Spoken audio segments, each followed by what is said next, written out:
everybody. We are coming back. So thanks everyone that are watching from YouTube. Thanks to students here and especially Dr. Alexandra Medeiros. Thank you, Alexandra, for being here with us. I'll quickly introduce you. So Alexandra has her undergrad studies by University of São Paulo, is on biology. Then she did her master and PhD with Dr. Lúcia Facioli at Medicine School of USP Ribeirão Preto. Then she went on a postdoc in University of Michigan, USA, did a visiting research period in the Vanderbilt University, also the United States. And now she's currently an assistant professor at Unesp Araraquara. And she coordinates the postdoc program there as well in biosciences and biotechnology applied to pharmacy. She has many awards that I want to list here, more than 60 papers. And one of her current focus in her lab is to understand how phagocytosis of apoptotic cells can play a role in infectious and cancer models. And all the interactions between macrophages and CD4s, dendritic cells, etc. So with a lot of pleasure, we receive you here, Alexandra. Thanks again for your availability. And you know, the stage yours. Thanks again. Okay, thank you guys. Thank you, Alexandre. So thank you, Ricardo, Gustavo, and Ká, to invite me for one more year. It's always a pleasure, yeah, guys, because it's a time that you can study, so you are in this crazy time, and so you stop, and then you read more like about what we are doing, and so it's good for me, and I hope you guys enjoy in this overview that I try to organize for you guys and to know a little bit more about how efferocytosis can impact your immune system. So I decided to bring these like 4 scenarios so that you can discuss and try to understand how amazing is the clearance of these apoptotic cells. And I just move my, can you see my laser point? Yes, we can. Yes. So I bring these 4 different scenarios that so in homeostasis and tumor microenvironment and host defense, and at the end, but not like as less important, the immunometabolism. This is something really new when you talk about efferocytosis. And so it's kind of tasting that I try to bring this overview in these different like situations. And I want you guys to understand a little bit more if you are interested to work in this area. So the beginning, I want to tell you guys actually an overview about what does it mean exactly efferocytosis, but I'm going to start in this tissue homeostasis that is as important as everything I'm going to talk today. And so, believe it or not, you have like almost 300 billion cells dying every single day in different parts of your body. And this is just a normal cellular turnover. So this is like, it's not like it's so hard to imagine like this amount of cells dying. Just to think about your gut, like this renew, this turnover of your cells in your gut, in your lung, in your skin. And the bone marrow, like all these neutrophils, that the lifespan is not more than a few days or hours. And so all these cells like dying, and you need a very efficient clearance to avoid any damage in your tissue. Yeah. So the one thing, like they say, you have like 0.5 kilograms of your weight. It's all about that cells. That makes me feel like less guilty about like my weight, and I think you guys should do the same. And so, but which cells are responsible for this clearance? So we know actually professional phagocytes that like macrophages and dendritic cells, they play a really important role to clearance in a very efficient way. but also no professional phagocytes there that are spread in all your body, epithelial cells, endothelial cells. They also helps in this clearance. And so how this happened, how the cells show that they needed to be removed. And so it's a very organized process, and these cells start to die. They actually lose some don't eat me signals that I'm going to talk to you guys in a few minutes. Oh, I forgot to set up my time, just a sec. And so just in case, guys, 5 minutes before I finish my time, can you just say, Alexandra is almost done, please? Sure, there's no real time, so it's very flexible. Okay, Because for the students, this is the whole week. Okay, don't say that to me. Don't mind, it's up to you. Okay. So it's a very organized process. So the cells, when they start to die, they start to release what we call find me signals. That actually it's a mix of chemokines, nucleotides, ATP and UTP and lipids. And these promote like a very inviting environment to recruiting, for example, phagocytes, such as macrophages and dendritic cells. And so when these phagocytes are recruiting, try to find these apoptotic cells, then start to have like a very important contact between apoptotic cells and these phagocytes. So as I told you before, these cells need, you have a very precise way to tell your immune system, like, don't phagocyte me, I'm a healthy cells. And for that, besides don't release the find me signals, these healthy cells, they also express like all these don't eat me signals. But they go like to this way, like this pathway of dead cells. They lose these very important molecules that avoid to be eaten. And then they expose this phosphatidylserine that is the most important molecules that is going to interact with like these many receptors that macrophages and dendritic cells and other non-phagocytic cells are expressing this membrane. And as you can see, those receptors, they can bind directly and phosphatidylserine, but also they can have this help using these bridge molecules that helps a lot and to recognize these apoptotic cells. So you have like many receptors involved in this, and some cells they express more than other receptors. But so today I'm going to focus more in MERTK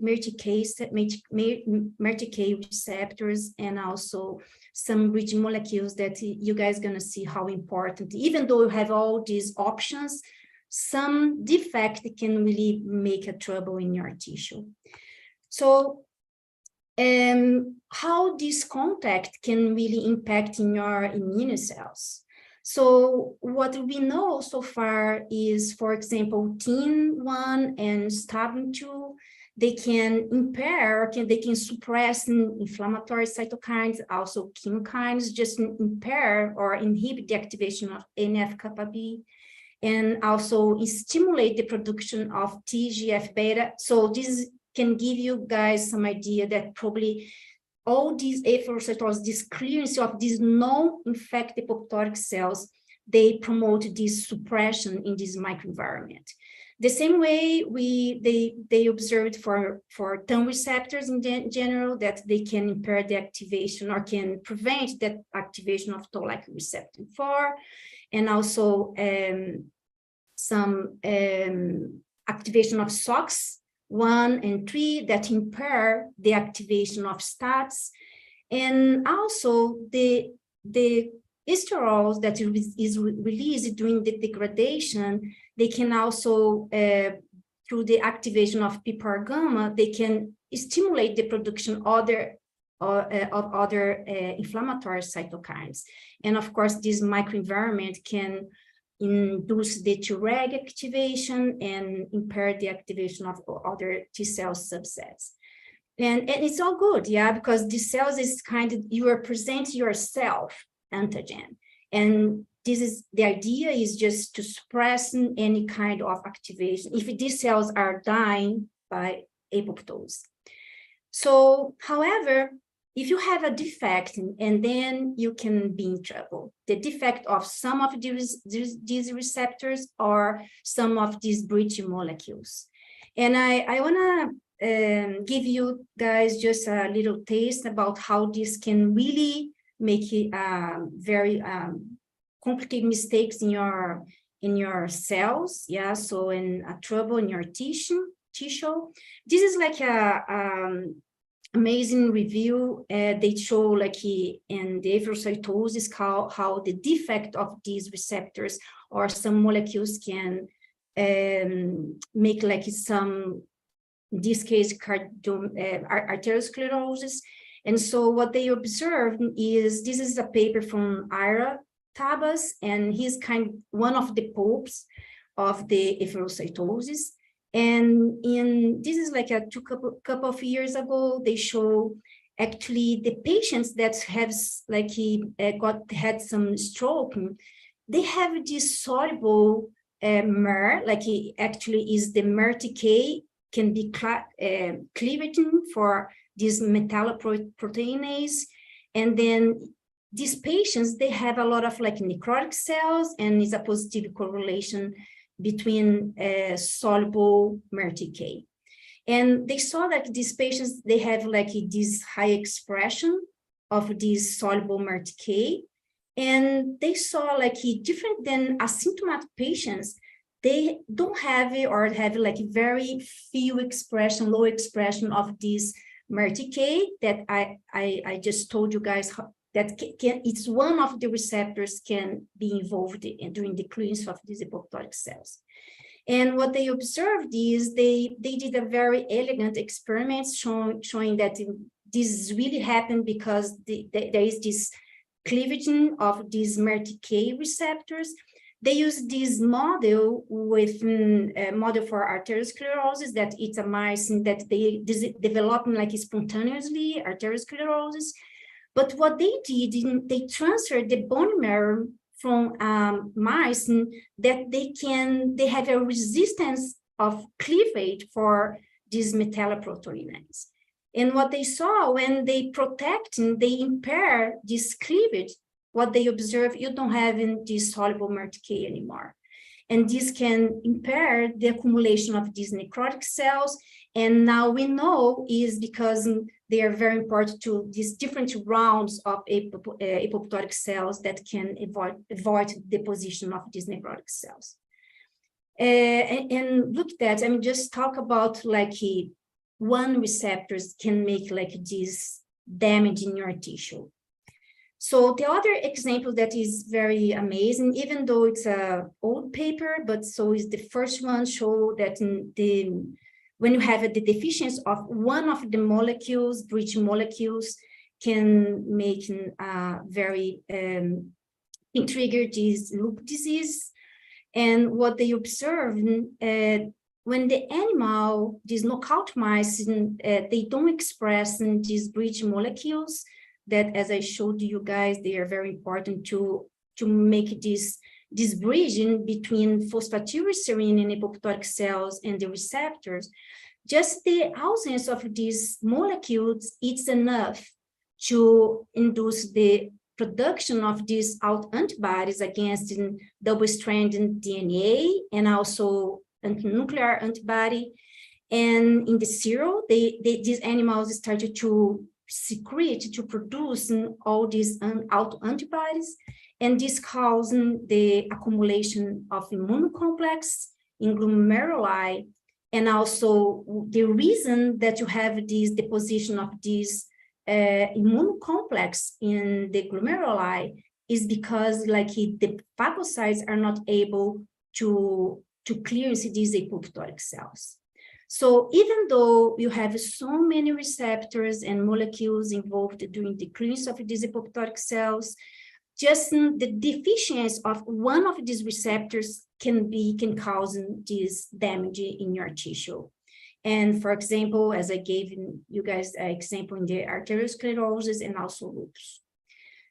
So The other scenario, Alexandra, I will say, can yeah, I make a interruption here just for a quick question?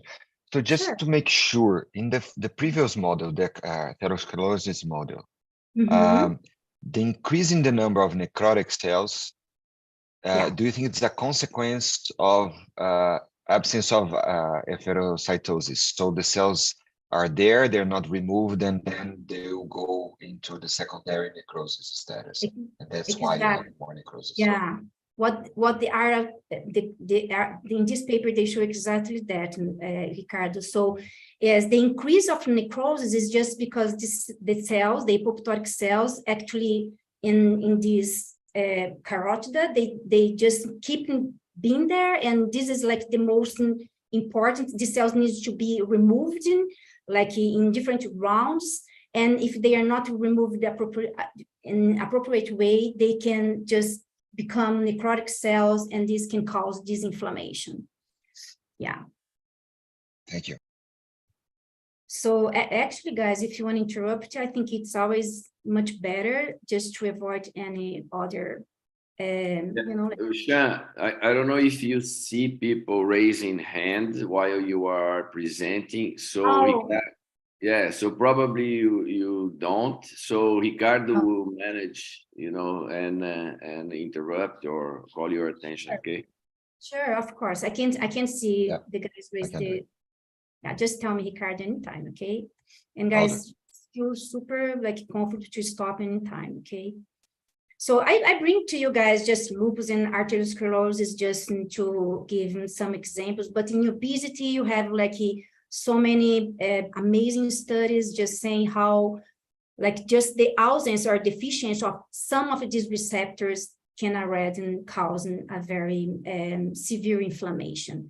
And that's weird, yeah. So if you think about like you have so many other options, why they don't looking for another receptors? And so but we believe like most, like these receptors are not expressed in the same amount or in the same level in all tissues. So, and I want to bring some amazing studies, and I know, guys, we are talking a lot about cancer, and I'm not going like deep in any kind of like a cell death inside of the tumor microenvironment, but I want to bring like some new therapy that involved in the block activity of efferocytosis. So in this ideal world, of course, what we wishing is your dendritic cells in the tumor microenvironment. So the amazing world, these dendritic cells and also macrophages, they could phagocyte these cells that are dying in your tumor environment, and they can present these peptides and CD8 T cells and also CD4, and you have, of course, the decrease of this tumor. They can kill these cells, and your world will be much easy. But you know, like this is not simple because this tumor, they have so many escape mechanisms, but they for example, we know, and this is just like a brief information about how the tumor cells can suppress all these immune cells. They can release all these TGF-beta and IL-10 and IL-6, even though in our minds they are more inflammatory than anti-inflammatory. We know in the tumor context, IL-6 has been described very important, for example, to increase PD-L1, and is associated for so many bad prognosis of the cancer. And so all these very suppressing microenvironments that impair perfect maturation of these dendritic cells. And in case these dendritic cells are able to migrate to the lymph nodes, they are not able to induce appropriate response for activation of these T cells, CD4 and CD8 T cells. And so Lorenzo Gallucci, I know he's going to talk in few, I think after lunch, and they have all these amazing studies and this is amazing review. He brought like this new concept about the immunogenic cell death inducers. And so all these, some of drugs, they can promote like this immunogenic cell death, and it's related to releasing that these cells during the treatment, they can release these DAMPs, and in association or not with some immunotherapy can make even better it's as an amazing therapy to an anti-cancer therapy. But so what I want to talk to you guys is in the situation. Ali, Oh, yeah, sure. there are two questions, one from Samson and one from Natalia. So Samson, Yes. do you want to start? Sorry. Yeah, sure. Samson, we are not hearing you. So can you open your mic, please? Still not listening. Yeah, I can listen. I can hear you. So Samson, why you try to connect your mic? Let's move to Natalia's question, and then we'll come back to you. Okay, Samson? All right. Natalia? So Professor, in the beginning, you are talking about the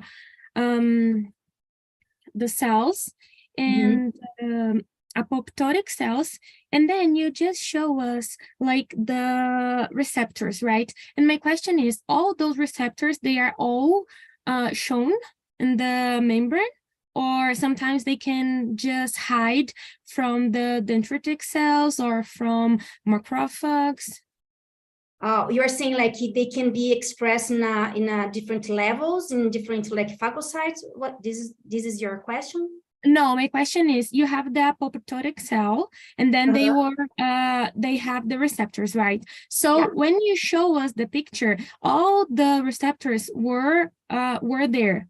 But my question is, all those receptors are there always, all the time, or they can be, I don't know, they can be hidden, or when they feel like, oh, there be a NK cell or macrophage or something that are going to kill them, they can hide.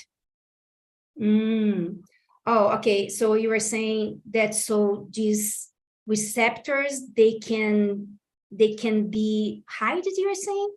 Yeah. Alexandra, I think that, for example, phosphatidylserine is externalized to the surface of the cell once the cell is being killed. What about the other receptors that are interacting with the cells, the phagocytic cells? Are they always there, or they just are externalized after the cell is dead, or they can hide or like being internalized at some point? I think it's the dynamic of the expression of these receptors.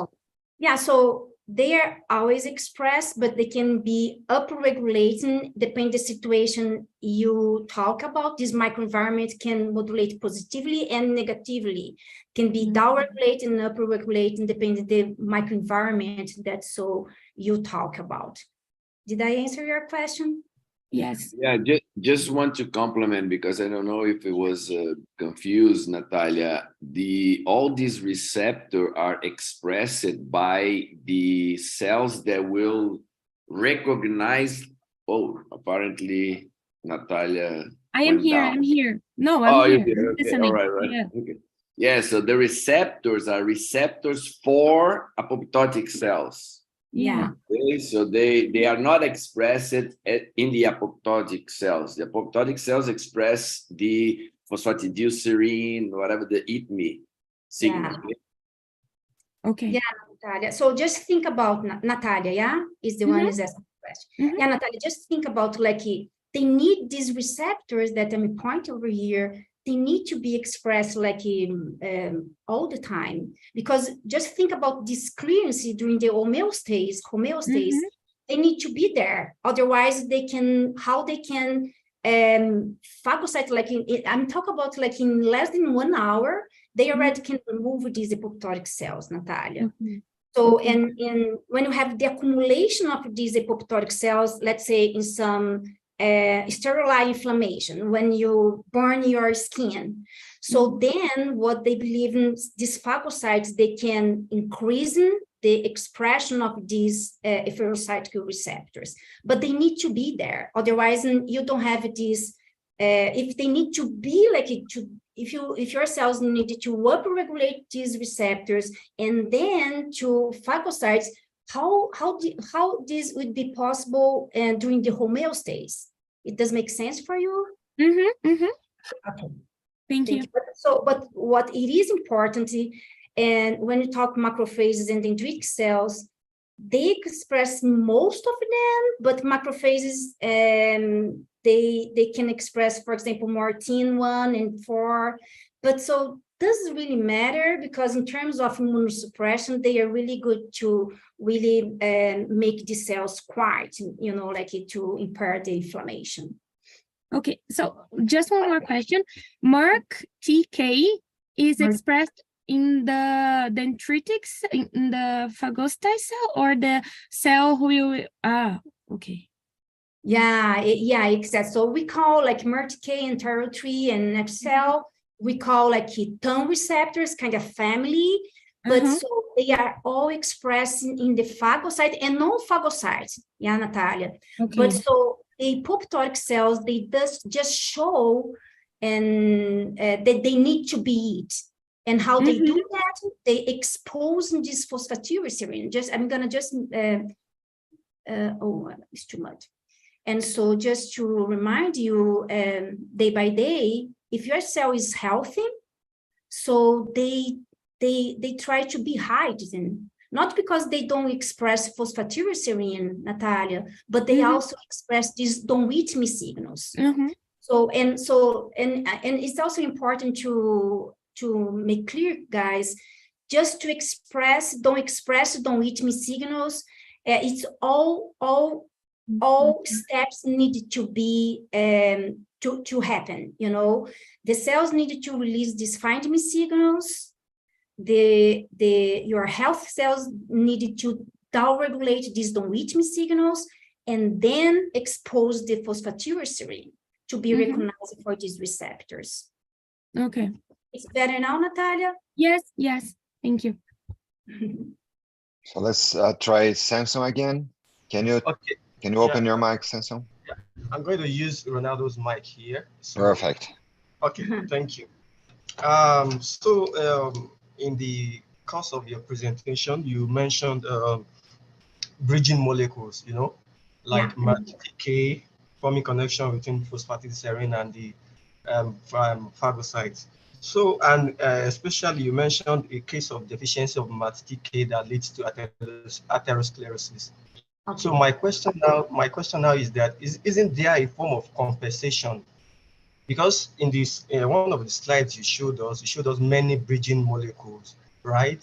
So what if one is deficient? Can't the others actually, compensate for the deficiency of one? Do you get my question?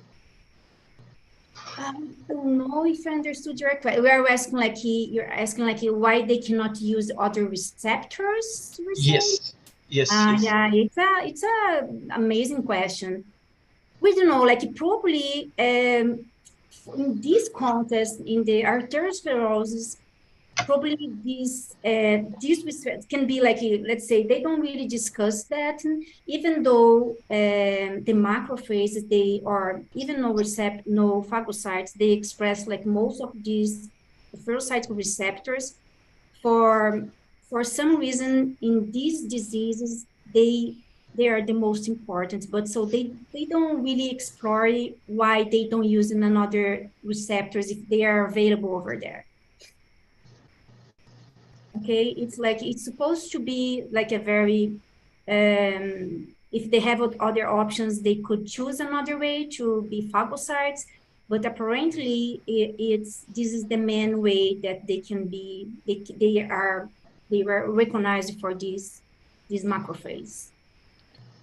Yeah, okay. I think it goes into the topic that we were discussing before the break with Seamus in terms of redundancy and specialization, context dependency, and all these different aspects, right? So let's move to Andrew's question before we start the class. Hi, Professor. I have 2 questions in one. Could you guys don't need to call me Professor, just call Ale. Okay, Ale. So could the macrophage recognize the necroptic or pyroptotic cells at the same way of apoptotic cells to clearance? And this could lead the macrophage M1 phenotype? Oh, that is a really good question. So actually, guys, nowadays, we use this expression efferocytosis for all different kind of clearance of dead cells. And so in the beginning, you just say, oh, it's specific for apoptotic cells. But nowadays, all different kinds of clearance you can use in this expression efferocytosis. And so what you ask me, if these necrotic cells, if these cells die for another way, for example, pyroptosis and necrosis, if they have the same effect often as well as apoptotic cells, this is what is your question? Yes, if it is recognized at the same way of phosphatidylserine, and if this could lead to a M1 phenotype because it's a inflammatory cell death. Yeah. So first of all, yes, they can. If it's not apoptotic cells, because just so I wanna ask a question. Can I ask a question for you? Yeah. So when your cells are dying is dying in a is a necrotic cells or pyroptosis, what the main difference between the apoptosis cell death? So cell blabbling, cell swelling, cell blabbling. The necrotic cells can release in something that's very important to promote the activation of macrophages, for example, as you said. Yes, DNA. Dumps. Yes. Yeah. And so this is the most important difference. The other kind of cell death, they promote the activation of these macrophages and dendritic cells, as well non-phagocytic apoptotic cells, non-phagocytic cells. So in the other kind of efferocytosis, when you have another kind of cell death, then you promote the activation of these macrophages, dendritic cells. Actually, in all my experiments, I need to have a necrotic cells as a way to prove different kind of cell death can stimulate my dendritic cells, for example, in a different way. It's one of my positive control is to add during the efferocytosis to add my necrotic cells to prove it's a totally different activation in these macrophages and dendritic cells. Okay. Did I answer your question? Yes. Thank you very much. Yeah, my pleasure. Okay, so that's all good. And so as you guys are going to see, I'm going to be very focused, not in necrotic cells and other kind of cell death. I'm going to be very focused in apoptotic cells, okay? Just to try to be more focused in one kind of cell death. So I think I was over here. Yeah, I stopped over here. And so this is it's a very important it's a very important information that we know now. These different inducers or different agents that you can treat in different kind of cancers, and they can induce this immunogenic cell death, and that helps a lot to promote the activation of your macrophages, dendritic cells, as well as your T cells to improve or to make this cancer environment it's in a very way to kill your tumor cells. So, but what I want to tell you guys is in this scenario that you don't have the inducers, these drugs cannot induce a immunogenic cell death, but they can promote this non-immunogenic cell death. That's so, and basically what I'm talking about is the huge accumulation of these apoptotic cells when these patients receive this chemotherapy or radiotherapy, and for different reasons, they cannot promote and cannot induce this immunogenic cell death that helps a lot in this anti-tumor microenvironment. So as I told you guys, when dendritic cells and macrophage phagocytes and apoptotic cells in the tumor microenvironment happen exactly the same. So these efferocytosis promote these anti-inflammatory mediators, as well the suppression of or low expression of these molecules that are really important to present the antigen from your tumor cells. So I want to just tell you guys what you know about the efferocytosis or the phagocytosis of apoptotic cells, let's be precise in this case, in the tumor microenvironment. So as I just told you guys, what happened is the tumor cells, when the patients, they started the treatment, we using different kinds of drugs or radiotherapy, if they can die for the worst way that they could die in this tumor microenvironment is dying by apoptosis. And as I told you before, the contact with phosphatidylserine with these receptors, they induce this immunosuppression. And this can impair the best activation of macrophages, dendritic cells, and indirectly your T cells. And so there is now so many clinical trials. There's so many clinical studies, clinical trial studies using this approach. And the idea is basically to inject an antibody that can block the recognition of your phosphatidylserine in your cells. And so some of them is in phase 2, and I'm gonna talk a little bit more in a few minutes.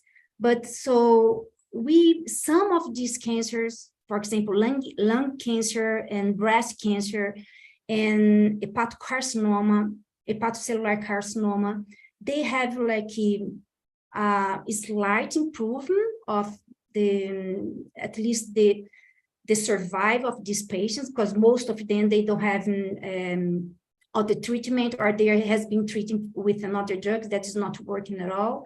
And most of them, they are going to die anyway. But so the idea to block this recognition of the phosphatidylserine is exactly to impair this immunosuppression environment that causes, during the recognition, the clearance of these apoptotic cells, this tumor, like these cancer apoptotic cells. So in this study, what they show that in animal model, it's amazing. They basically inject this bevacizumab that recognize, as you can see here, the phosphatidylserine, and impair the recognition through all these different receptors that we just talked about. And when the animals receive this antibody, basically, and also treated with this drug, this is already using to treat this cancer, we saw like these amazing results. And this is like just the cancer cells without any treatment. These animals receive just the tumor cells. And when you inject this antibody against phosphatidylserine, you already see some robust difference. And this is the standard drugs that it has been used for this prostate cancer. But the association of both, you can see like a very robust decrease of the growth of this tumor. And so, and what they showed, that's also very important, is these tolerogenic dendritic cells, now they become immunogenic dendritic cells. Because you impair the efferocytosis, you observe these cells now can express all these inflammatory mediators and decrease the anti-inflammatory mediators. It seems amazing. It seems very robust in the results. But if you go through, I try to go through how the stage of these clinical trials, phase 2 and 1, and someone is still going on. And they don't really see, at least for some of cancers, they don't really see a robust, like it's very inconclusive in how this can really improve the immunity against these cancer cells. So the idea is really good. Yeah. So if you have like these drugs that cannot cause this immunogenic cell death, as I showed you before, and cannot release basically these damps to promote a very inflammatory microenvironment. So if you associate the standard chemotherapy and radiotherapy that we know induce this apoptotic cells, the apoptosis, these cancer cells. But so if you inject an IV these antibodies that can impair the cells to recognize, the cells had now another option. So this is the hypothesis, okay, guys? They don't really show that in vitro, but the hypothesis is now you have your apoptotic cells, but they are all recovered for these anti-phosphatidylserine receptors. And instead, your dendritic cells recognizing the way the cells is going to be suppressed and is going to impair the activation of these dendritic cells as well, macrophages. These cells now is going to be recognized by Fc receptors. And this can cause, can change totally the way your cells, your phagocytes can be activated. They produce like TNF, IL-12, and these cells now can be phagocyting for antibody, like using these antibodies to be recognized.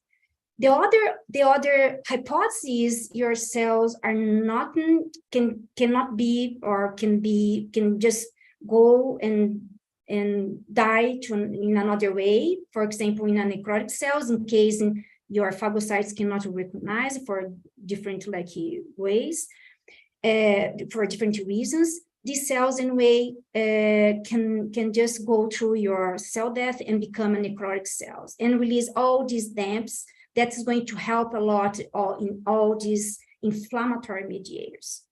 So, and now you're gonna have like this hot tumor and they're gonna be able to recruit and activating adapt T cells and CD4 and CD8 T cells. So, but there is if you think about the homeostasis that I just told you guys, this can be a really big problem in the future. So we don't have like this answer because most of the patients, they have just the increase of the survival in their life. Most of them die even in association with this antibody and the standard drug. But so the problem is these patients receive, and I'm not just say, they receive this antibody for almost like 2-3 months, almost every day. They receive almost like during 8 or 10 weeks, this antibody against phosphatidylserine. So it's great, yeah, because like you have now, you find a way for these cells can be recognized in another way that is not through these receptors that can inhibit your immune system, but so in the other side, now all other cells in your body is going to be blocked for this antibody. And this in the future can cause what you talk about is some autoimmune disease.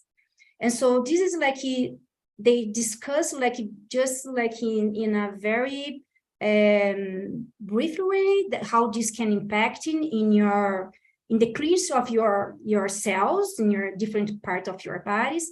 But so in terms of they're more worrying about just to make this person alive for and destroy the cancer cells. So we don't know yet if this can cause some autoimmune disease instead to help to this anti-tumor cancer immunity.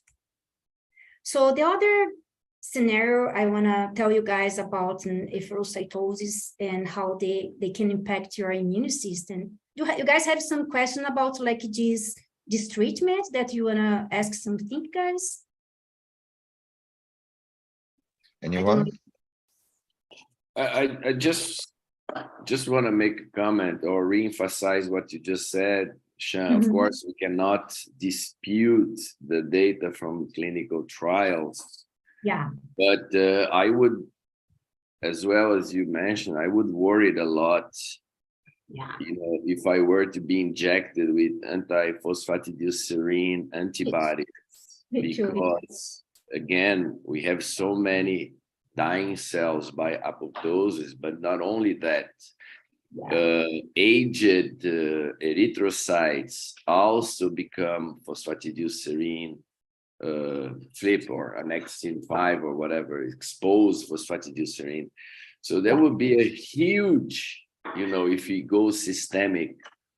So if you have like a solid tumor and you inject the antibody in the solid tumor, maybe, you know, but, you know, if you were to be administered systemically, I would be very worried. Yeah, I totally agree. And so, and look that, guys. So it's once a week for 8 weeks. Some treatments like is more than that. And it's IV, as you said. If it was intratumor, like it's a solid tumor, it does make sense, but I haven't seen all like clinical trial I have seen. It's like IV and 3 milligrams per kilogram. It's a lot. And so, and Ricardo, just going through all this study again, I didn't see like even though these results is very impressive, but again, it's a experimental model. It's hard to say that this is going to really happen in human, in the real world. And I totally agree. I think, and I wanna in a few minutes, so I wanna show like exactly this idea again, and the way our lab is trying to make like another way to remove the cells, but using another strategy to impair this suppression caused by efferocytosis. Yeah, can I add to the discussion as well, Alexandra? Because I understand all these concerns, and I am concerned again as well.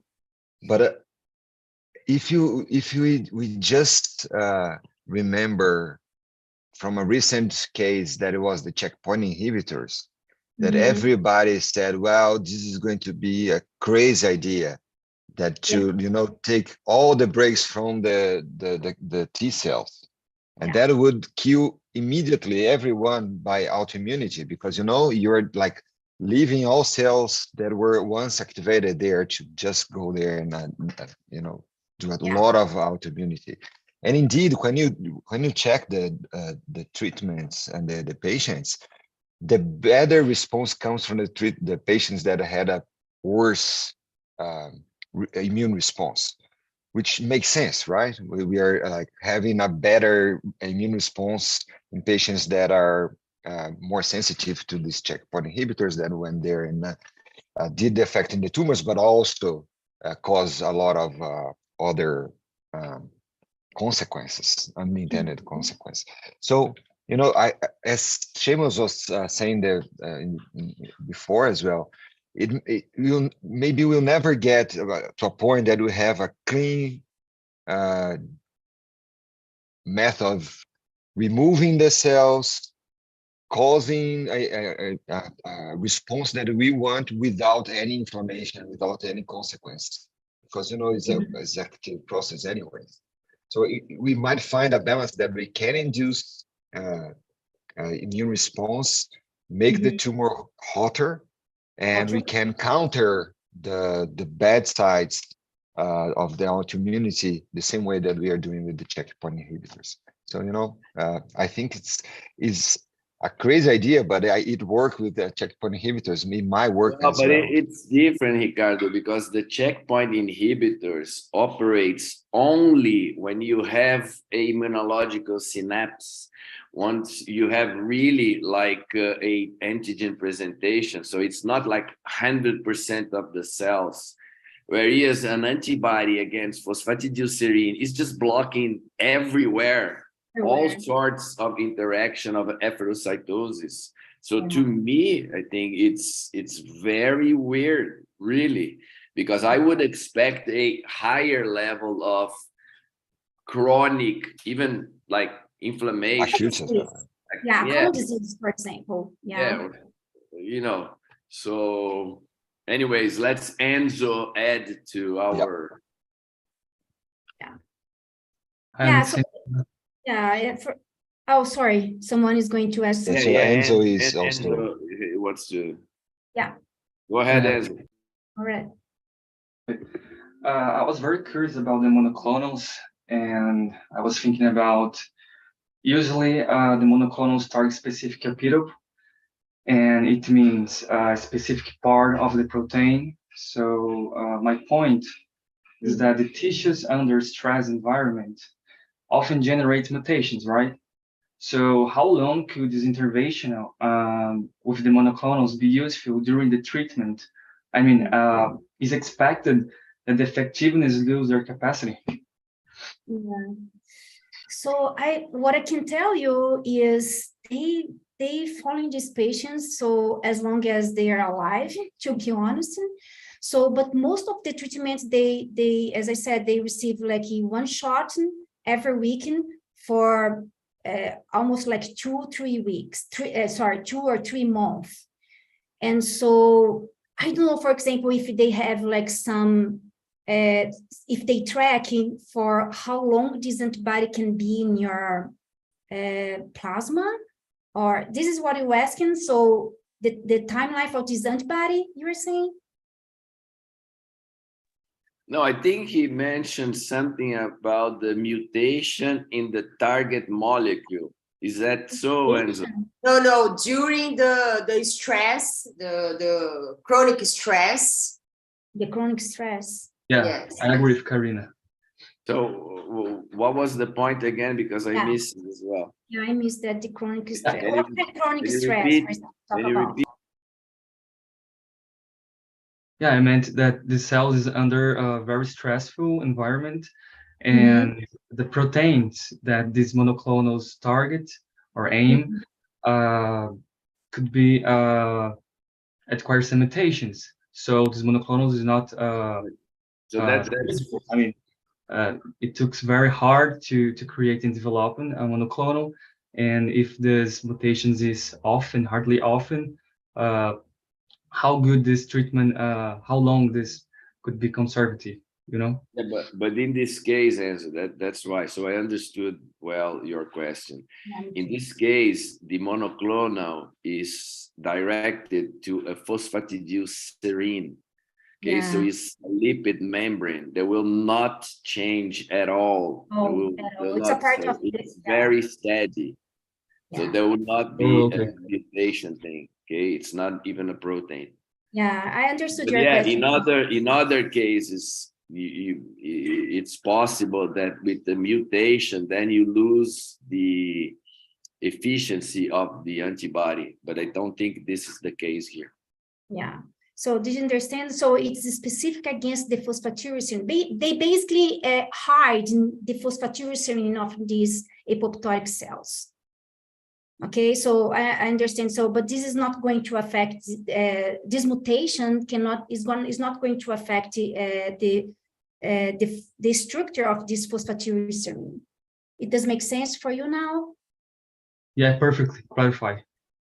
Thank you. Guys, I don't have like a very, it's worrying a lot. And I think the idea is really cool, especially if you have like this chemotherapy or radiotherapy that cannot induce a different kind of cell death and to release these damps. But so, I don't know, like besides to die, so instead to die, at least you can survive and then you pay back in what's going to be in terms of autoimmune disease. So in this case, like these patients, they don't have a other option. And I think any kind of treatment just to save their life, and then they can maybe take some anti-inflammatory suppression drugs for the rest of his life, maybe is better than die. So it's a balance, yeah. So you need to really think about. So I'm going to tell you guys in a few minutes that so I have another option that we are going to work in our lab. And so, but now I want to just tell you guys a little bit how the efferocytosis can also help in your immune system to kill the pathogen or to help in the host defense. So for the lesson few slides, I just talk about like in the bad side, not the bad side, but so this capacity of efferocytosis to induce the immunosuppression in your different tissues, in your cancer, in your tumor microenvironment. But now I want to tell you it's another way the efferocytosis can impact in your immune cells.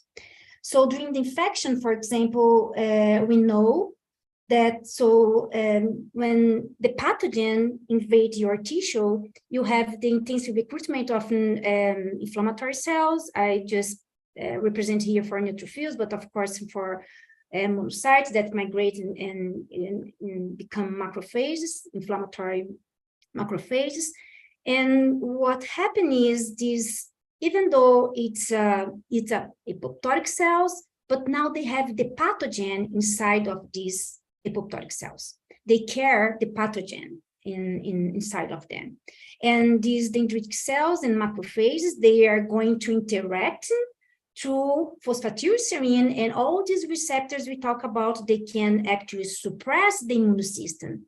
So what's going to happen now that so you need to remove all these apoptotic cells, and you cannot like allow to have this suppression of this environment.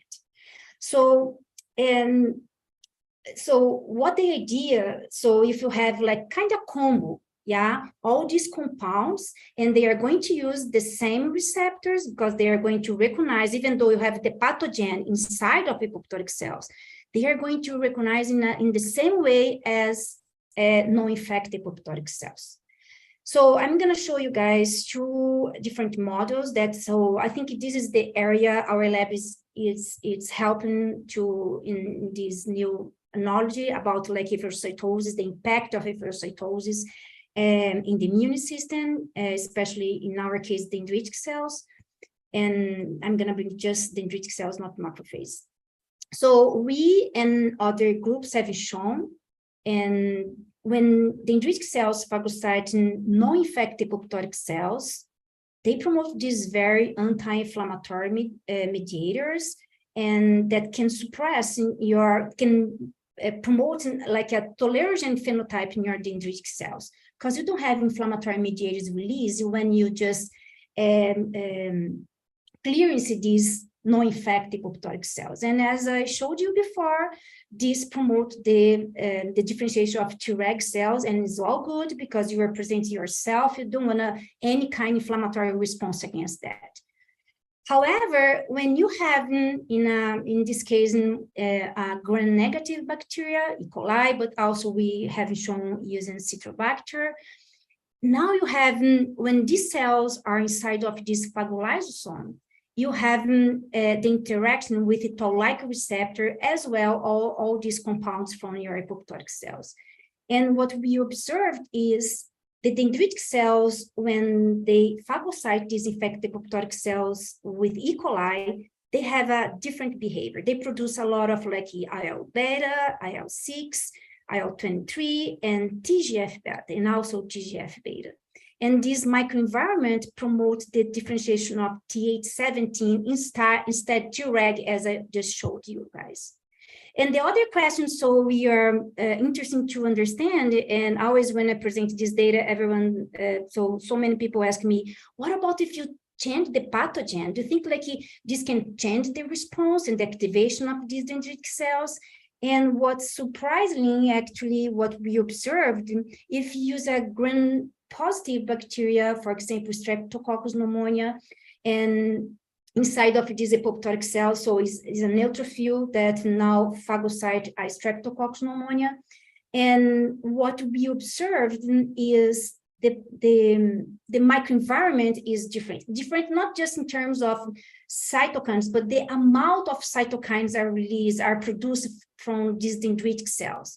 And instead, to promote the differentiation of Th17, in this situation, during the Streptococcus pneumonia infection, these infected apoptotic cells actually drive to Th1 differentiation subset.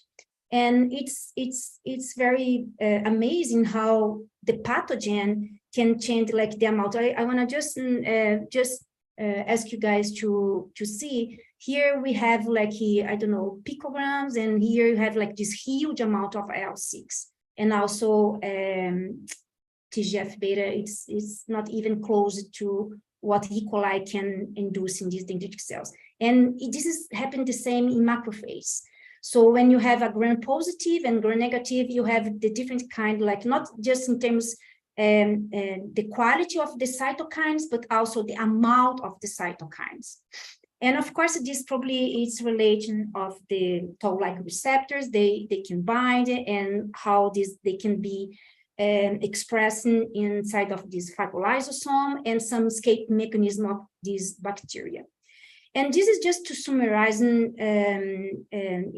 using this amazing review from Ira, and he just like summarizing what I just told you guys. And when the apoptotic cells has this cargo or this bacteria inside of these dead cells, they can promote the differentiation, can induce the differentiation of Th17 cells after the efferocytosis.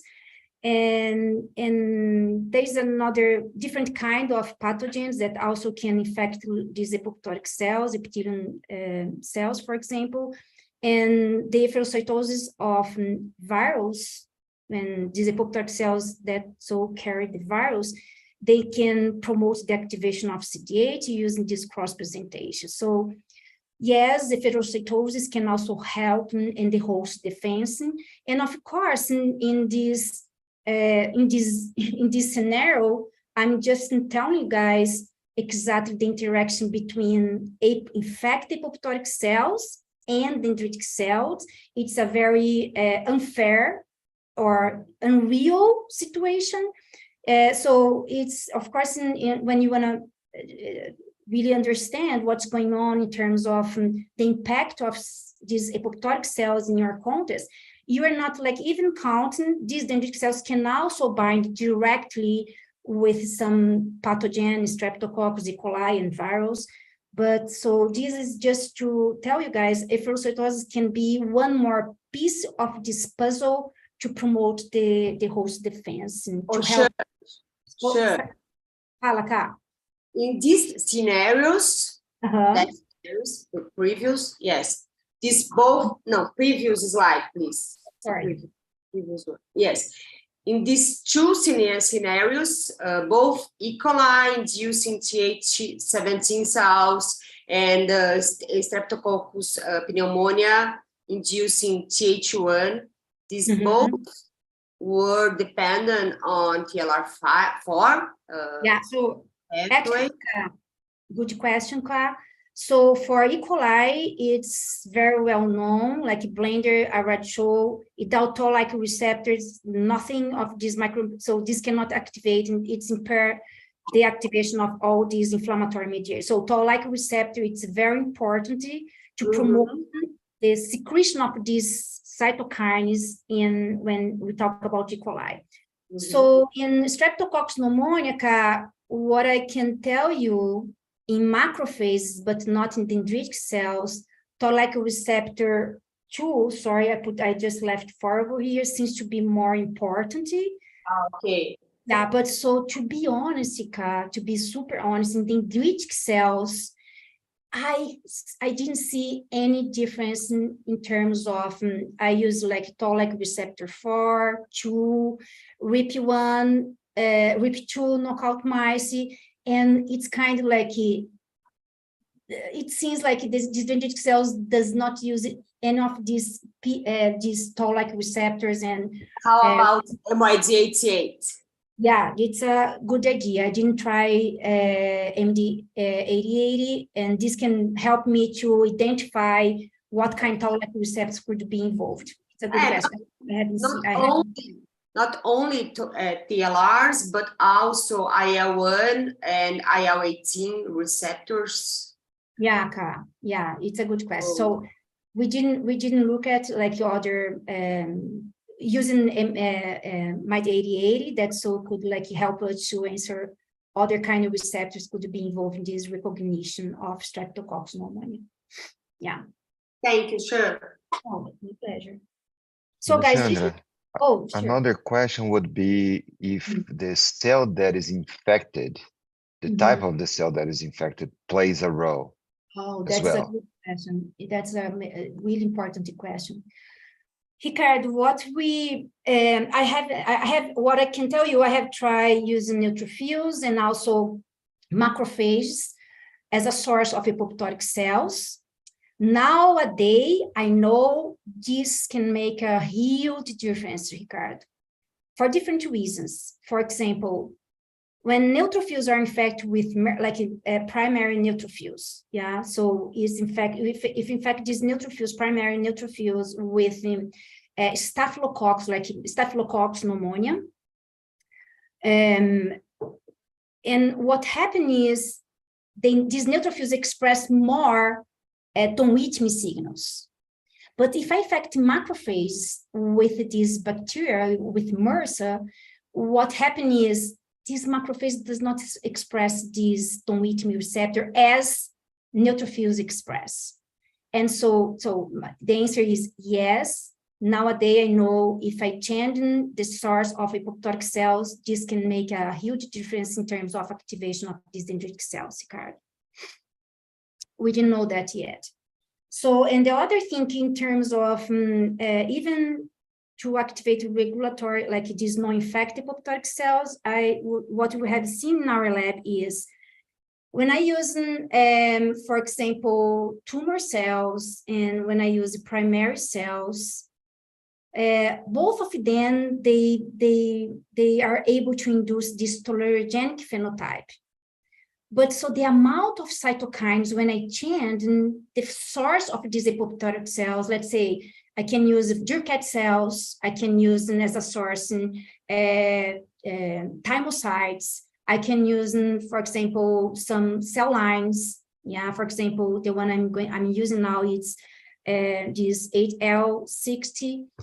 Ricardo, if I try to show you the amount, for example, of TGF-beta and IL-10, even though I use the same ratio of apoptotic cells, ratio like 3:1, they produce the amount of apoptotic cells is totally different. And I think this is all about like the cargo, what the cells really, when they are degrading, they, for different reasons, probably they are able to induce the different kind of the amount, at least the amount of these anti-inflammatory mediators.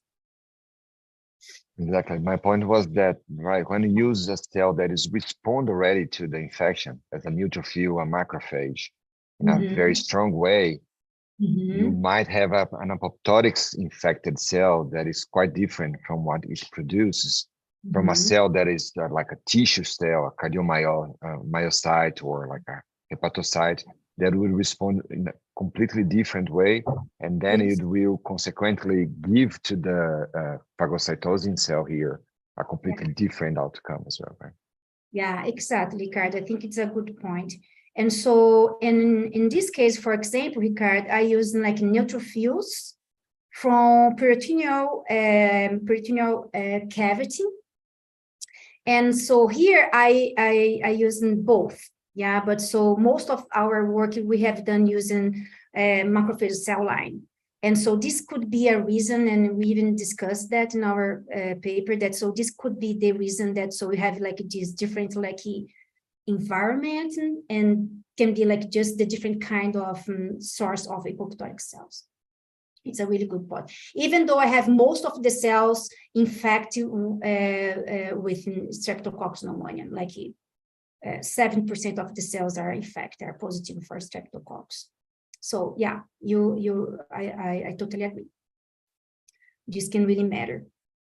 So, and last but not least, I want to bring you guys this is super new, yeah, in terms of efferocytosis contest. So is the first paper I'm going to show you guys shows up like 2018. And since that, like the amount of like knowledge that so we know much more in terms of metabolic activation, it's huge. but you still have so many things that you still need to answer. And so, as you know, Guy, I'm gonna just be like, I'm not going deep in, I'm gonna just show you guys how the metabolism can impact in that. Now, you know, I don't know, since 15 years ago, that the metabolism can really impact in the activation of your T cells, macrophages, dendritic cells, all cells in your body. But in terms of immune cells, what we know, so all these molecules that you're looking for when you look for tolerogenic dendritic cells or immunogenic dendritic cells, now we know they can be modulated for different metabolic pathways, not just in the expression of these molecules in the membrane of cells, but also the secretion of these inflammatory or anti-inflammatory mediators. So in dendritic cells that I'm gonna focus on, we know, like, since you're doing the differentiation of these dendritic cells, we already have we know, like, the metabolism is important to promote the differentiation of these in mature dendritic cells. And when the stimulation of toll-like receptors, it's promotes the activation of glycolysis pathway as well, fat acid synthase, and they are all involved in the activation of these dendritic cells in terms of expression of all these molecules that I just told you guys. And what about efferocytosis? How efferocytosis can really impact the metabolism of these cells, and just explain what I have told you guys since I started my talk. So I'm gonna just show you guys, like, the first paper actually from Ravi. That's one of these, like, Ara and Ravi, it's one of the guys that, so they have been working a lot in all this knowledge of apoptotic cells and metabolism, efferocytosis and metabolism. And what they show in this study, actually, surprisingly, so you have much more upregulation of genes related to glycolysis than oxidative phosphorylation and beta oxidation. And when they try to show how the glycolysis could be involved in the differentiation of the macrophages, and this is like most of the experiments in this study, it's in vitro. But what they show that is amazing, and nowadays you observed, like, pretty much the same what he had shown in this study. And when he make a co-culture of macrophages and with Jurkat cells, and they did this RNA-seq, they observed, like, a very, as I told you, high expression, upregulation of genes related to glycolysis. And he showed, like, this is using this, I don't know how you guys are familiar about that. They use this seahorse that can track it in real time, this metabolism. And ICAR, it's a way you can check if there is a activation of the glycolysis pathway, evaluating the extracellular acidification that we call ICAR.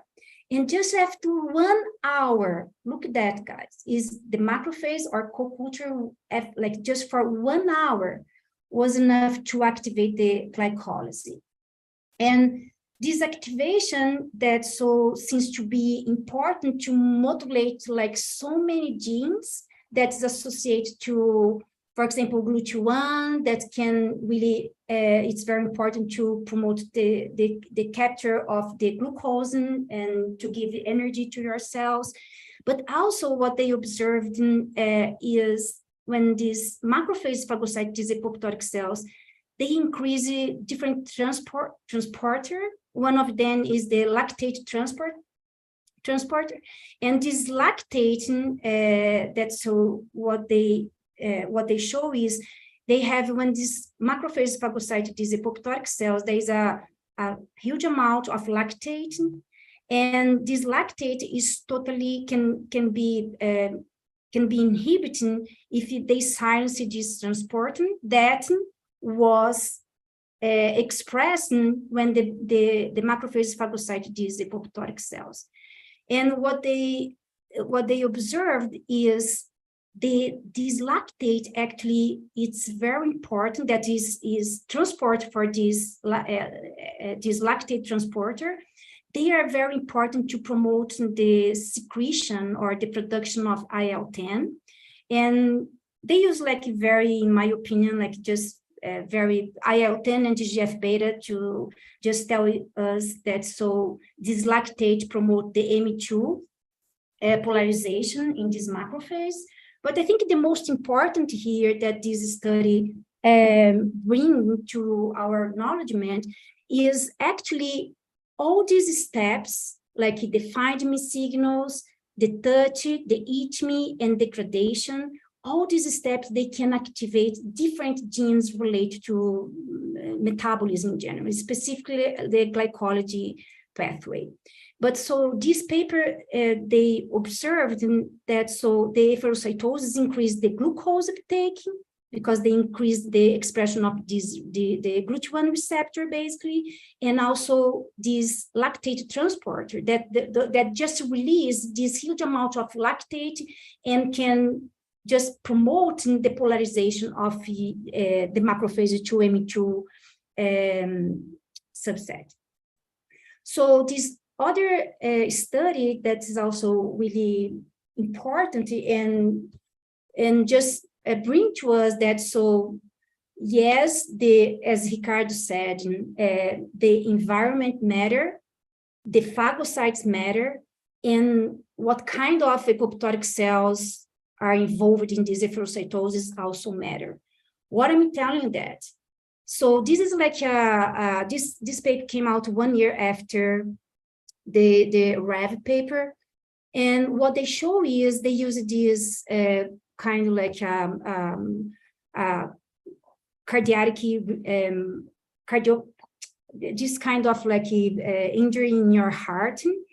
And what they observe when you have acute, when having fermentation, you have a huge amount of apoptotic cells, specifically your cardiomyocytes die by apoptosis. And these cardiac macrophages, they are the most important phagocytes to remove the cells that die during this damage. And what they observed is these macrophages that they have these apoptotic cells body inside, they producing a lot of IL-10 compared to the one has just few or less apoptotic cells inside of this macrophage. And on top of that, what they observed is this macrophage, when they looking for in seahorse and what like pathway are activating this macrophage, they observed they have a activation of the mitochondrial respiration. That's so they analyze and they observe there is this oxygen consumption rating. This is the way you can evaluate the OXPHOS are being activated.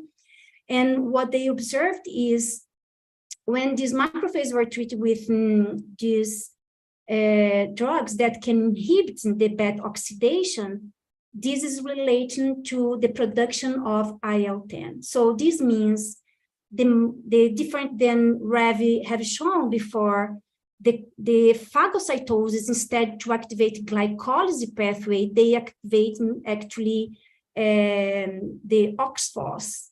Yeah, so especially the beta oxidation. So this is the mitochondrial respiration is very important to promote the transcription of IL-10, and that's going to help in the cardiac repair during the myocardial infarction.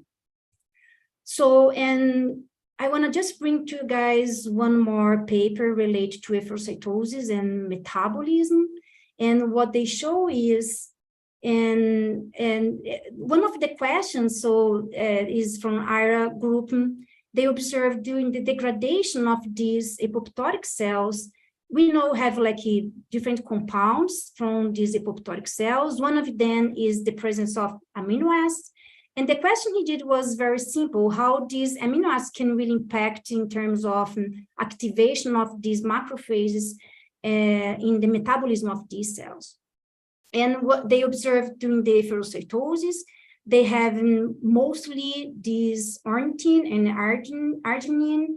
And what they try to see is how these amino acids can really play an important role during the efferocytosis. So what they observed is, I just brought like a summary of this paper. What they observed is during the degradation of these apoptotic cells, these amino acids play a very important role during the polymerization of actin. They proved that. So when they use the inhibiting or they silence the arginase and also these ornithine descarboxylation, ODC, and they observed the macrophages when you inhibiting these two amino acids, these macrophages cannot phagocyte as well as when they have these amino acids to improve the different rounds of these macrophages. So these, I just, of course, I'm not going through all these different like pathway. This is just to tell you guys how since 2008, when Ravi published this first paper to show how efferocytosis can impact in the different metabolism pathway, you have like all this information now that can help you to understand more the impact of efferocytosis and using the metabolism of the cells to promote the activation or to promote the suppression of these macrophages or dendritic cells. Most of the studies they haven't seen in macrophages. So is that okay, guys? Can I go a little bit more? Yes. Sure. Yeah. So now I want to just show you guys what in our lab have done in terms of metabolism and activation and efferocytosis, and two different concepts in tumor microenvironment and also host defense. So back to this point that you just talked about, using this antibody against phosphatidylserine as an option for treatment, cancer treatment. So in our hypothesis has been actually building in how this can be danger to preserve the homeostasis in our tissue, because this can cause some autoimmune disease. So the hypothesis that we have in our lab and as an option of treatment as to using exactly in another way as using drugs related to inhibit different kind of metabolism pathway that can actually reprogram these dendritic cells in terms of metabolism. So, but what we already know is dendritic cells, when phagocyte these apoptotic cells, these tumor apoptotic cells or these cancer apoptotic cells, this is going to promote this immunosuppression, producing all these anti-inflammatory mediators, as well express some molecules are involved that can inhibit the activation of T cells. And these cells become tolerogenic. Our idea and our hypothesis actually, since we can understand which metabolic pathways are involved in this immunosuppression, since we know they are totally correlated now, so maybe you can reprogram these dendritic cells to promote to induce immunogenic dendritic cells in this tumor environment. So this is it's a master degree of Ludmila. What she have done, we use these Renka apoptotic cells, and the cells are being treated with doxorubicin, and that inducing a apoptosis instead, like some immunogenic cell death. And as you observe, dendritic cells are able to phagocyte very well these apoptotic cells. And what we observed is this environment, it's very, there's a lot of there's IL-10, but also a huge amount of IL-6 that in the beginning, even though we know in tumor, it's a very common cytokines, and we didn't know like how this IL-6 can play an important role in our model.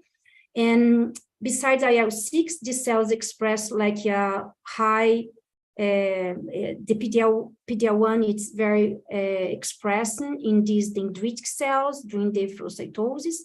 And now we know these two IL-6 and PD-L1, they talk to each other. Some studies have shown that when the animal are knocked out for IL-6, they have low expression of PD-L1, and this is like probably this IL-6 can play an important role in our model, also in our model.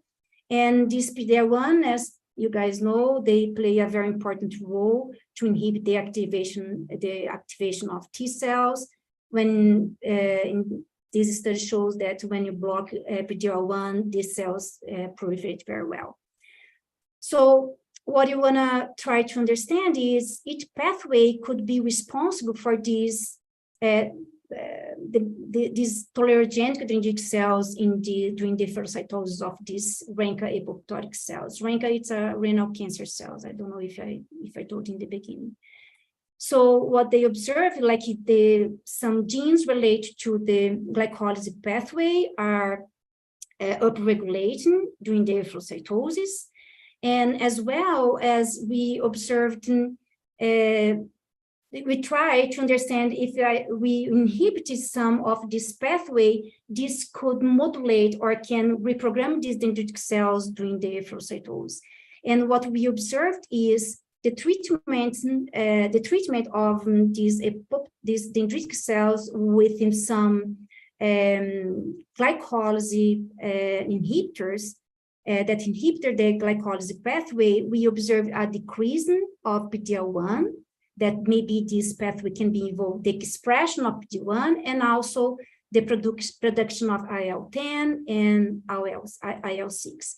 That suggests maybe the glycolysis as well glutaminylases, as you can see over here in green. They are responsible to promote this tolerogenic phenotype during the efferocytosis of these apoptotic cancer cells. So just to summarize, I just bring like some few results to understand the idea of this study. And the glycolysis and also also glutaminylases seems to be the most important pathway, metabolic pathway involved in this production or this tolerogenic phenotyping. That's so these cells produce a lot of IL-10, IL-6, and as well as expression of PD-L1. So the idea is to inhibiting this pathway, maybe these cells can become immunogenic dendritic cells. So the idea to impair the efferocytosis of these cancer cells, maybe if you use some drugs that can inhibit the metabolic pathway that is responsible for this tolerogenic can be a better approach instead to impair the efferocytosis in your entire body. So, and just one, I have just more, like in 5 minutes, I can just finish my presentation. And so the other area that we are very interested in is try again to understand how the efferocytosis, the metabolic pathway that are involved in the activation of dendritic cells in host defense. So as I told you guys before, we know that during the efferocytosis of infected apoptotic cells, these cells become immunogenic phenotype, and during the non-infected apoptotic cells, efferocytosis, you have like a tolerogenic phenotype. So if you think about like inside of this, during the degradation of this body, you have like a mix, yeah? You have like these PAMPs from the pathogen, and we know like the activation of toll-like receptor, in this case using LPS.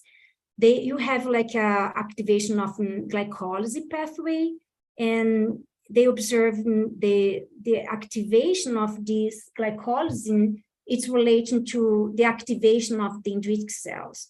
So they showed when the cells, these dendritic cells, this is one of the first paper, they demonstrate that the glycolysis can be involved in the activation of these dendritic cells. When they block this pathway, these dendritic cells that in the presence of LPS was able to express a lot of CD86 as well, MHC class 1 and 2. When you inhibit the pathway, the glycolysis pathway using 2DD, you have like inhibition of this activation, as well of the cytokines that we already know. Everyone, or not everyone, but so most of you guys knows that LPS can activate inflammatory cytokines. But when you block this glycolysis, inhibit this glycolytic pathway, these dendritic cells cannot produce these cytokines anymore. So our interest is basically try to understand when you have a mix of these compounds from apoptotic cells as well, the probably toll-like receptors, ligands from the pathogens, how this can, what kind of pathway could be activated. So our hypothesis in the beginning, now we know is not that totally true, that so inside of this fibrolysosome, we hypothesize maybe the compounds from apoptotic cells could activate basically OXPHOS as well beta oxidation pathway, but the pumping from the pathogen could activate glycolysis and then be responsible for all these immunogenic phenotype in dendritic cells. So just to bring you guys what we have so far, as expected, yeah, so this is, we use MRSA, some methicillin resistant Staphylococcus aureus bacteria. And we observed dendritic cells, they express a lot of like MHC class 2 as well, CD86, and all these inflammatory cytokines. Yeah, so we have shown that before using E. coli, but for MRSA, we also observed in very inflammatory environment, and nitric oxide is also produced in huge amount as well, IL-10. So when we try to understand which pathway could be involved in this activation, could be responsible for this immunogenic phenotype, is actually surprisingly, we observed our mitochondrial function was totally down. So we didn't have like the basal respiration, the maximal respiration, the fitness, and the ATP production. They are all like is suppressing. And basically our mitochondria is very shut down. However, when we evaluate the glycolysis pathway, the presence of these infected apoptotic cells promote activation of this glycolysis during the beginning, and actually in 18 hours, we observe pretty much the same. And that means that so probably the most important pathway could be involved in the activation of these dendritic cells probably is glycolysis pathway, since the mitochondria is totally is not functional. So I think you can escape this. And so just to prove that, we observed so the way you can use it to prove this metabolic pathway are really important. And during the activation of your dendritic cells, you can use these different inhibitors. And of course, there is so many problems in terms that of target of this inhibitor, but it's the way you can try to prove this pathway is involved in the activation of your cells. And what we observed that 2DD better than glucose-free medium, they are like the inhibitor are able to inhibit iron beta, 10, 6, and nitric oxide, and that's so that probably suggests strongly that the pathway involved in the activation of these dendritic cells are glycolysis. However, we also observed that the fat acid synthase seems to also play an important role during the activation of the cells. As you can see, these iron beta 10 and 6, and again, nitrate is also inhibiting when this pathway are shut down. So just to summarize, in fact, the apoptotic cells, now we also evaluate which receptors are important, even though they bind in these theoretically very inhibitory receptors recognize phosphatidylserine. The presence of pathogen promotes the activation of glycolysis as well fat acid synthase that is responsible to induce the expression of these inflammatory cytokines that induce or allow these dendritic cells become immunogenic dendritic cells. So I want to just tell you guys how this can be possible when we think about the treatment or some intervention in host defense and also in anti-tumor immunity. So there is so many papers showing up like some of these inhibitors, it's already been used as an option of treatment in some tumor and cells, and for example, these these renal cancer cells, we use as a model in our lab. They already have been used as an option of the treatment in these different kind of cancers. That's so easy already in clinical trial.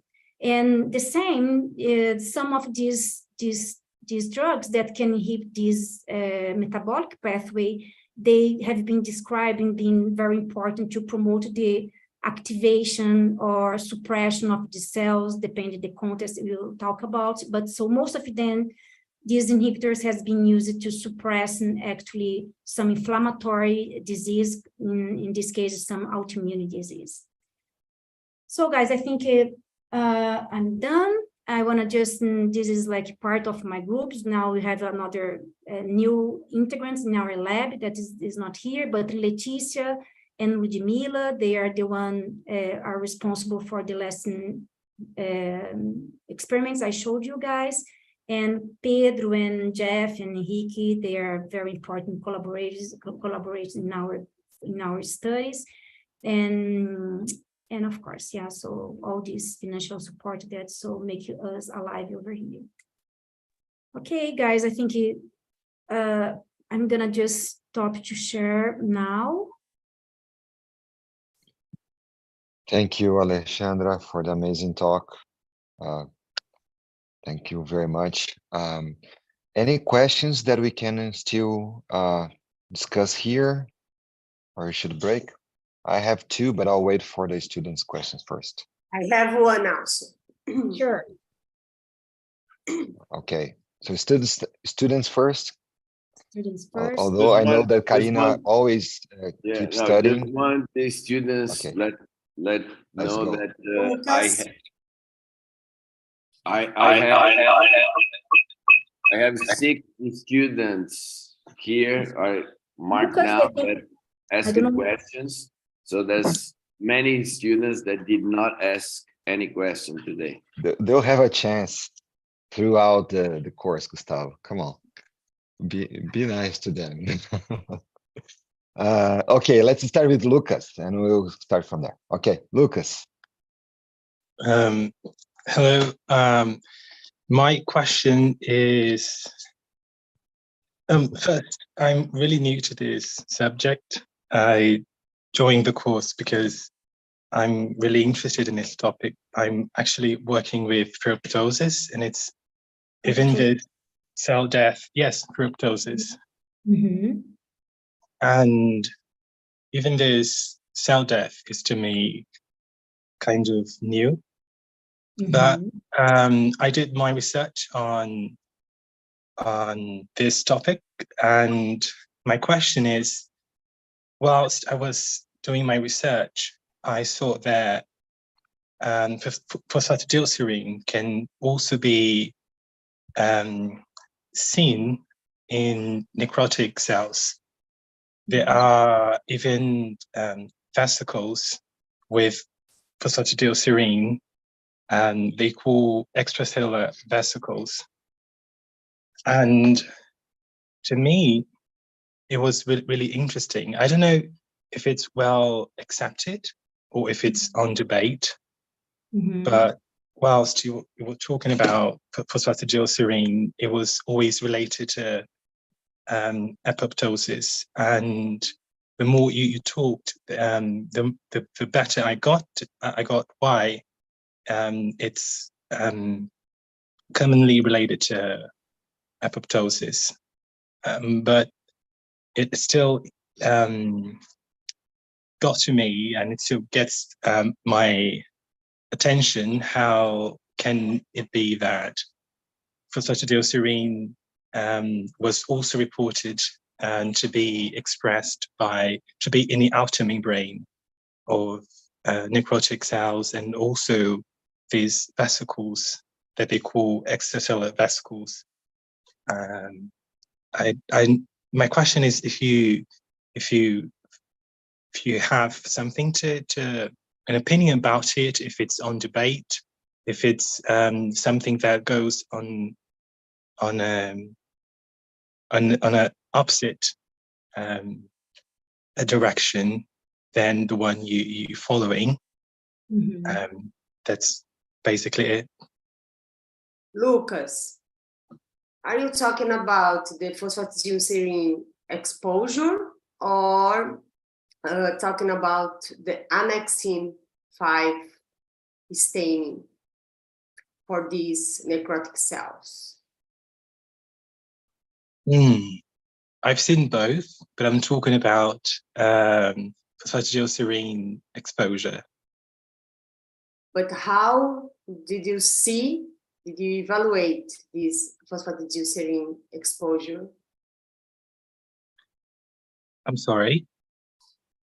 How did you evaluate this phosphatidylserine exposure? No, I didn't. I was just reading about it because it is a new topic to me, and I don't know much about it. So I knew that there was a lecture today, and I needed to get to know better about this topic.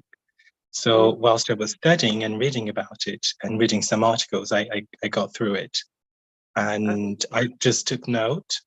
And today, when I was watching the presentation, I got a bit confused, to be honest.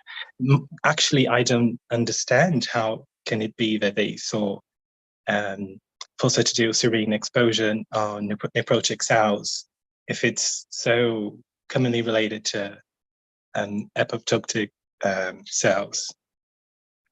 Yes, I raised this question because we normally evaluate the phosphatidylserine exposure by staining them with annexin 5. Yes. And we can see this annexin 5 staining in necrotic or pyroptotic cells because these cells have this membrane damage.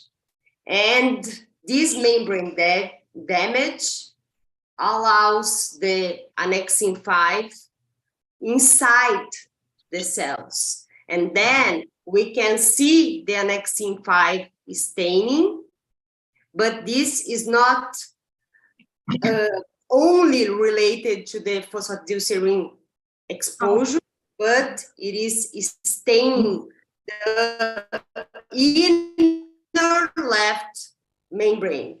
Did you get it? This is a good point, Ka, because like, for example, Lucas, in our model, you need to really make sure. Lucas? Lucas is Lucas is here. No, I'm not. I'm here. now I see you. Yeah, it's because I've joined with my computer and my mobile because my computer is not working properly. Yeah, this point is really important, Ka, because, for example, in our model, looks that we are really interested just in apoptotic cells, that not like they're not going through other kind of death cells. So, for example, we cannot have like some secondary necrotic cell, like apoptotic cells, that so we cannot have the permeabilization of membrane, because then what happens is what Kat just said, sometimes you think you have like just apoptotic cells, but when you use like some dye for like a viability or PI or whatever, you see like these cells are not like really apoptotic cells, but they also like they are going through a different kind of cell death. And then probably I'm going to see a different kind of activation during the efferocytosis, Lucas, because I'm not talking about anymore just with this silencing kind of remove these apoptotic cells. We have like the release of dumps, and this can change totally the scenario of this activation. If I may, can I ask another question? Yeah, sure.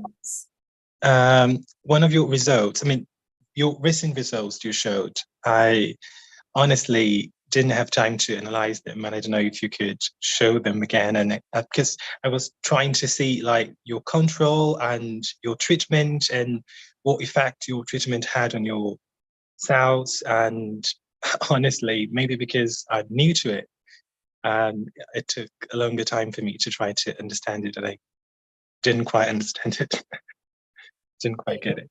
What do you want to know, Lucas? The one that you were showing the glucose levels, and you were trying to relate glucolysis at activation of the dendritic cells. Yes, that's it. And I was trying to analyze your results, and it's fully my ignorance to this topic. I don't know if you can. Maybe it's just too much information for 1 hour. So, Lucas, like now we know the activation of this metabolic pathway, they seems to be involved in the activation or transcription or translation of the genes that so these inflammatory mediators, and also the expression of these molecules such as CD11, CD86 and co-stimulatory molecules, and also MHC class 1. So what you are trying to understand is how maybe if you inhibit some of this metabolic pathway, you can impact in the activation of these dendritic cells or macrophages or whatever. So the way you try to answer this question is try to use inhibitors that you can block different like metabolic pathway and see if this can impact in the production of these mediators that is important during the activation of T cells.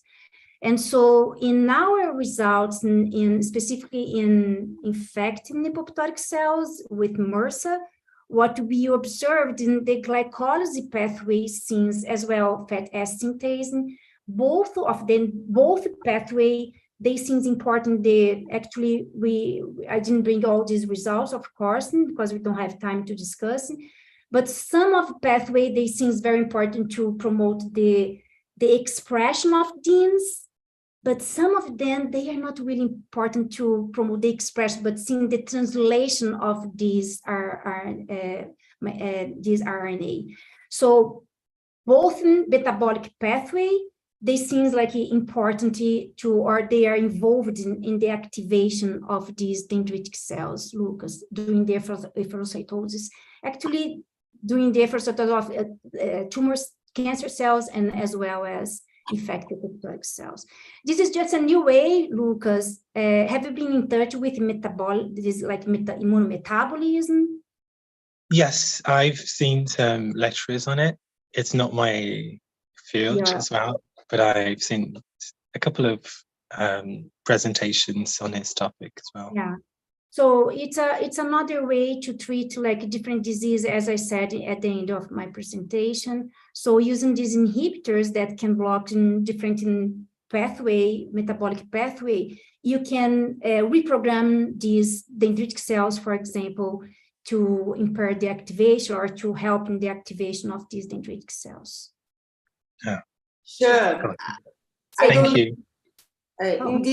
in this context, I don't know if I missed something, but I listen that you also tell that the glycolysis pathway can induce M2 macrophages through the lactate release. So I always talk about the glycolysis pathway. It's inflammatory. Or M1 macrophages, because M1 macrophage has this glycolysis pathway so activated. Yeah. But you told me that glycolysis is also important to these M2 macrophages through the lactate release uptake. Yeah. Or lactate uptake. Yeah, exactly. Would you comment something? Yeah, else? sure. Actually, surprised me because always when we think about efferocytosis of these non-infected apoptotic cells, let's say, I never thought about the activation of glycolysis pathway, never. So this first paper from Revin group that like was kind of shocking, and so they prove in different ways. It's a huge paper actually. But so what they saw in different than we thought in the beginning, the glycolysis is the most important pathway. And actually in our lab, you are seeing exactly the same. And these empty, I'm saying non-infected apoptotic cells, they have like this amazing, so I didn't bring like, but if you see my apoptotic cells, you see the glycolysis going up.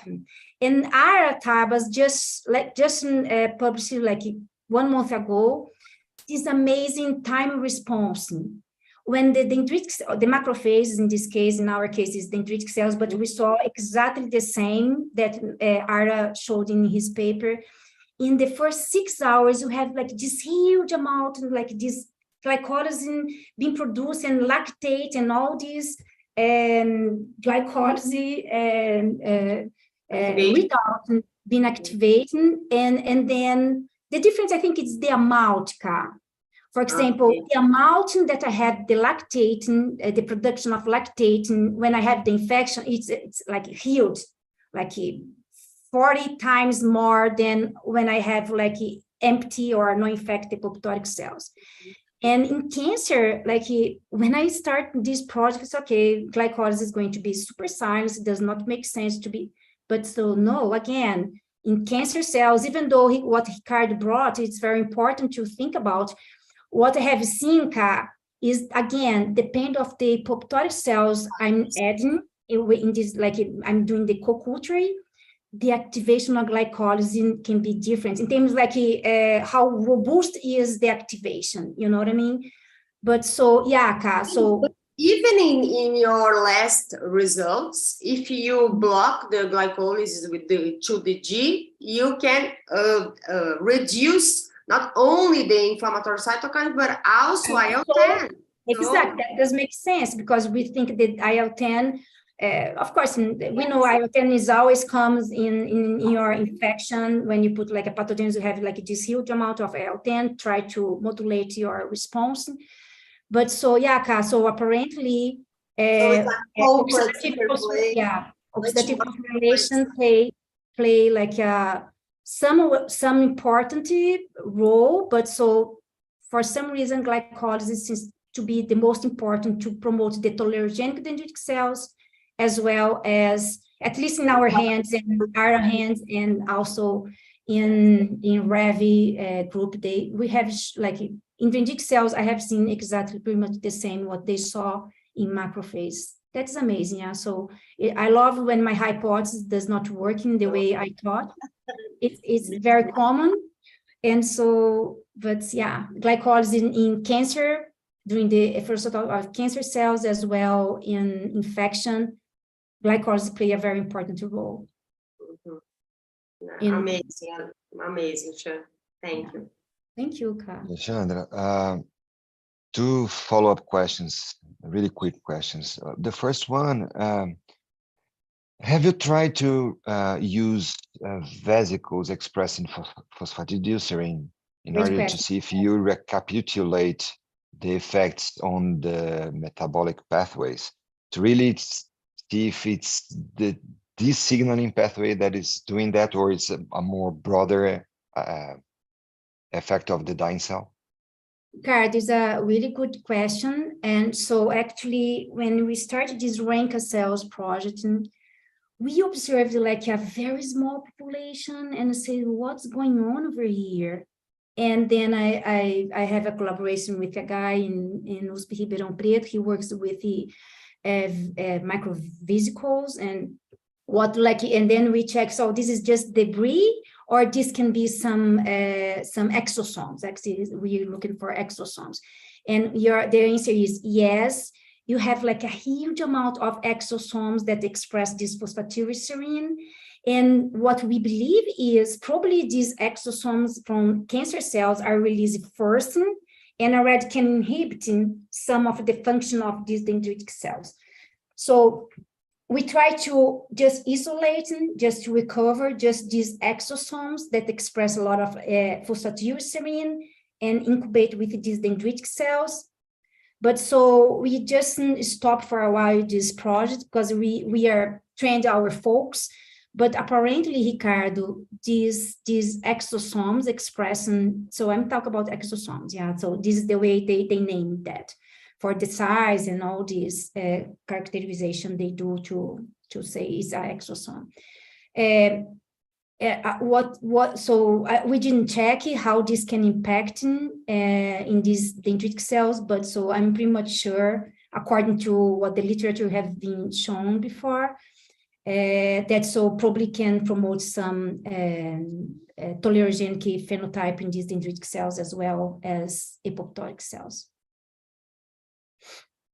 So, and the second question, a more technical question. How do you guarantee that when you feed the cells with infected dying cells, you don't have a population that of bacteria or that your